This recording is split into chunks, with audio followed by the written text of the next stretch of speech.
El presente vídeo trata de la importancia de la medición en la eficiencia energética.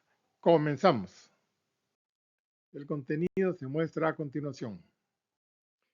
Como sabemos, la energía se define como potencia por tiempo.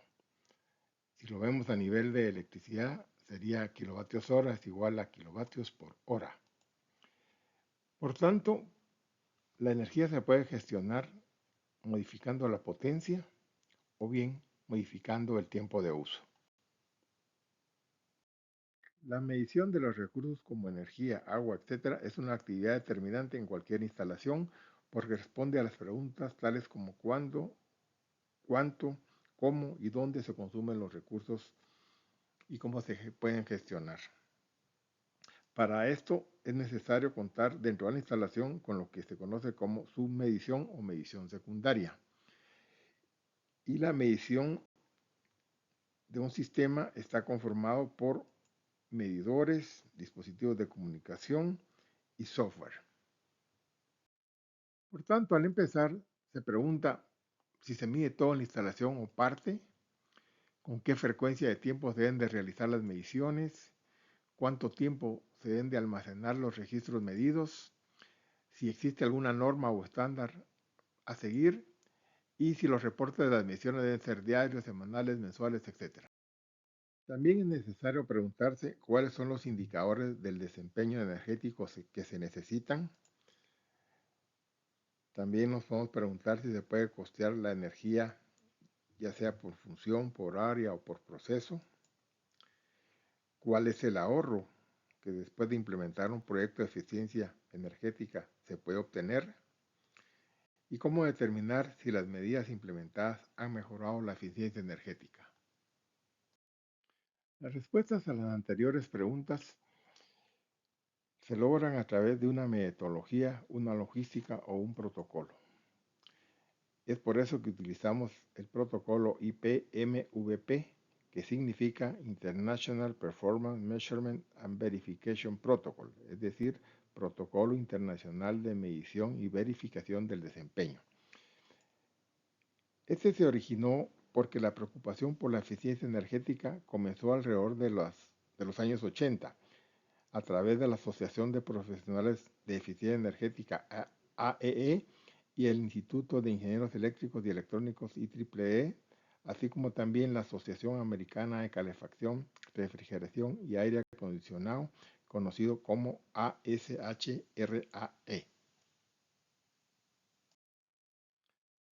Sin embargo, este protocolo fue creado por la Organización de Evaluación de la Eficiencia, conocido por sus siglas EPO, y la primera publicación fue en 1996 por medio del Consejo de Eficiencia Energética del Canadá y el Instituto de Eficiencia Energética de los Estados Unidos.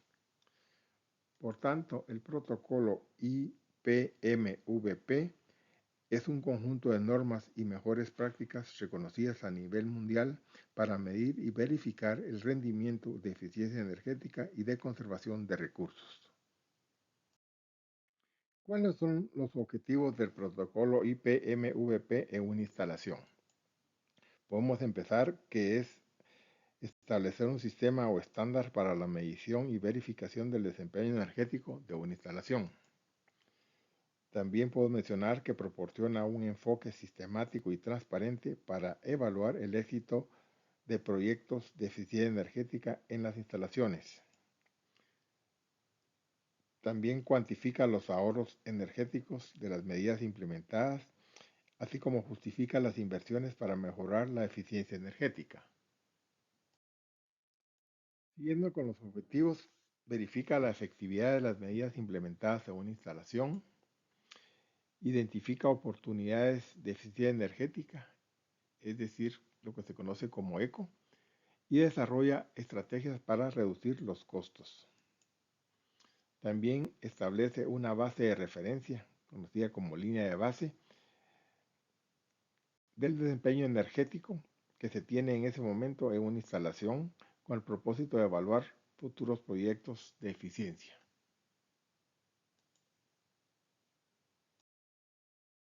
Por consecuencia, ¿qué beneficios se logran al implementar el protocolo? Vamos a empezar que establece continuamente mejores prácticas para la medición y verificación de los recursos energéticos. Calcula los ahorros producidos por un proyecto de eficiencia energética. Reduce los riesgos de inversiones orientadas a la eficiencia energética y ayuda a reducir las emisiones de los gases invernadero.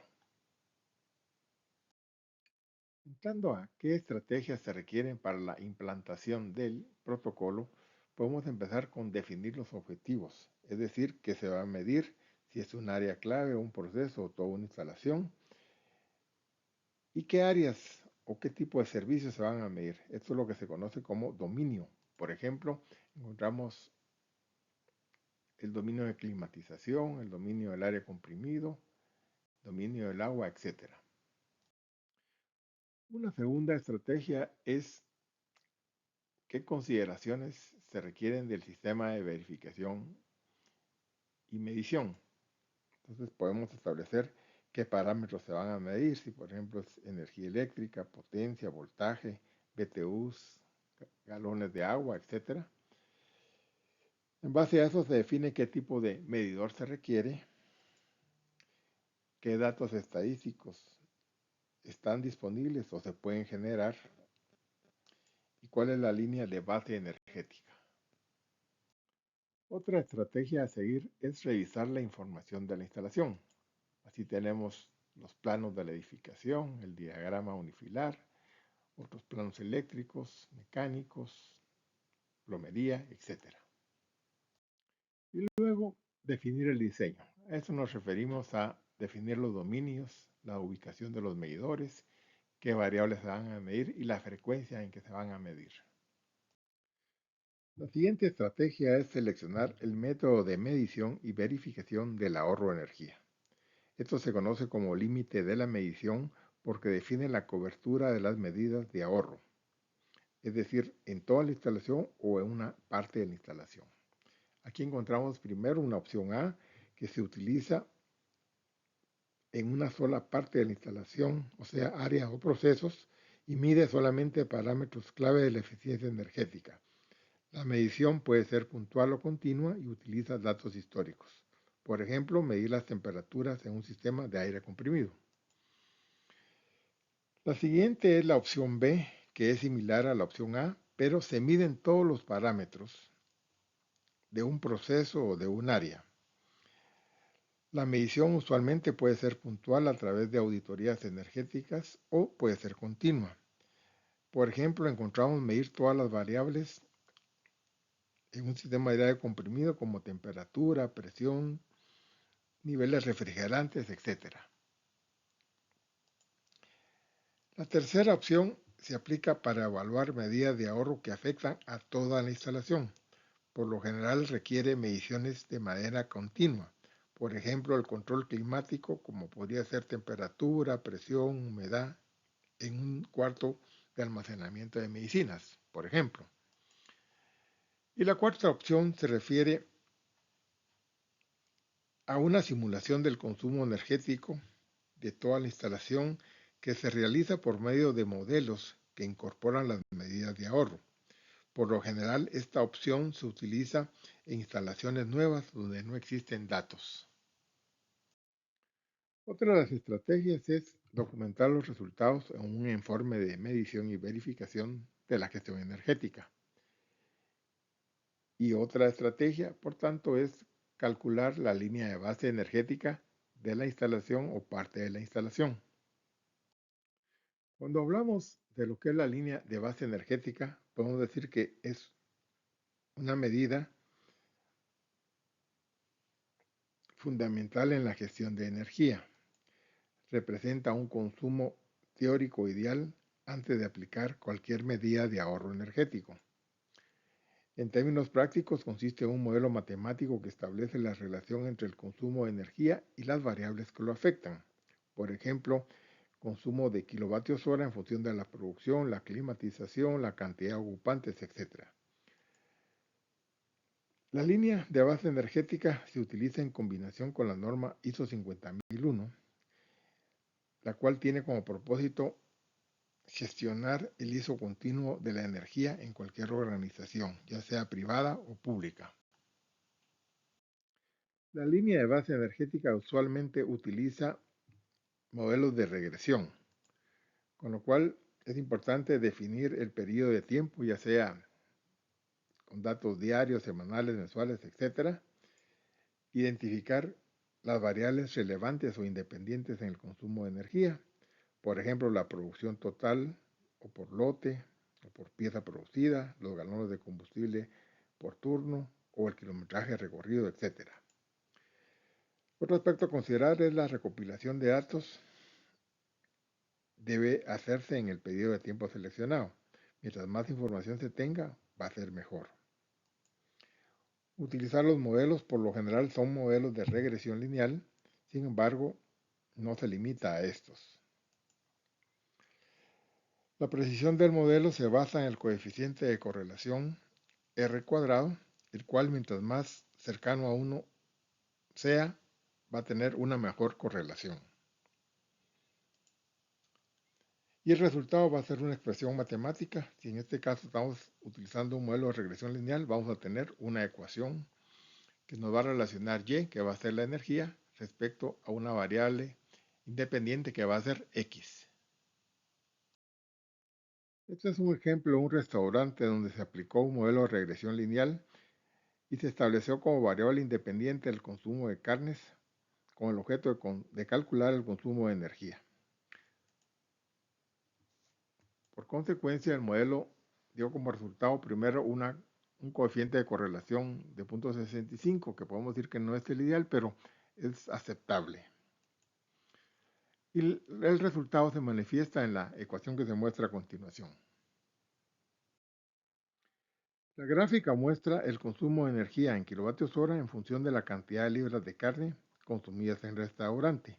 Esta energía se atribuye principalmente a la refrigeración, es decir, que la carne se almacena en cuartos fríos. Así se explica que cuando hay más demanda, la carne no está mucho tiempo almacenada, sino que más bien va directamente del proveedor hacia la cocina. Al aplicar la ecuación resultante se muestra que generalmente la diferencia entre lo real y lo teórico calculado está con un diferencial entre 2 y 3%.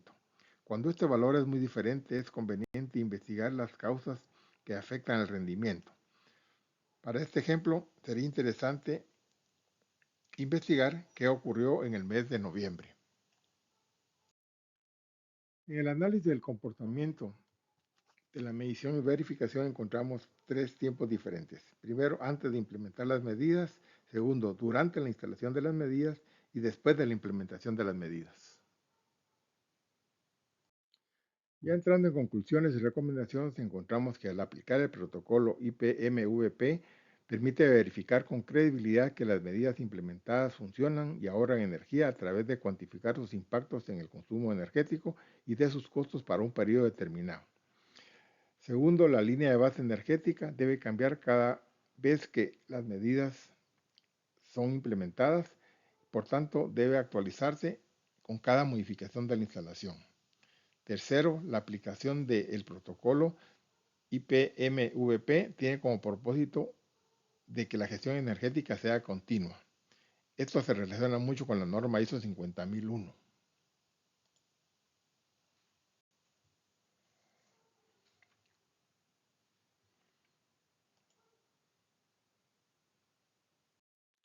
Los indicadores de desempeño KPI son fundamentales para la monitorización de la eficiencia energética porque señalan desviaciones en el desempeño que deben de ser detectadas y corregidas de inmediato. Y por último, de los métodos de verificación y medición, la opción C requiere tener un sistema de medición continuo. Estas son algunas de las referencias que nos sirvieron para poder elaborar el presente vídeo. Hasta aquí llega este vídeo. Esperamos continúen con nosotros en las siguientes entregas.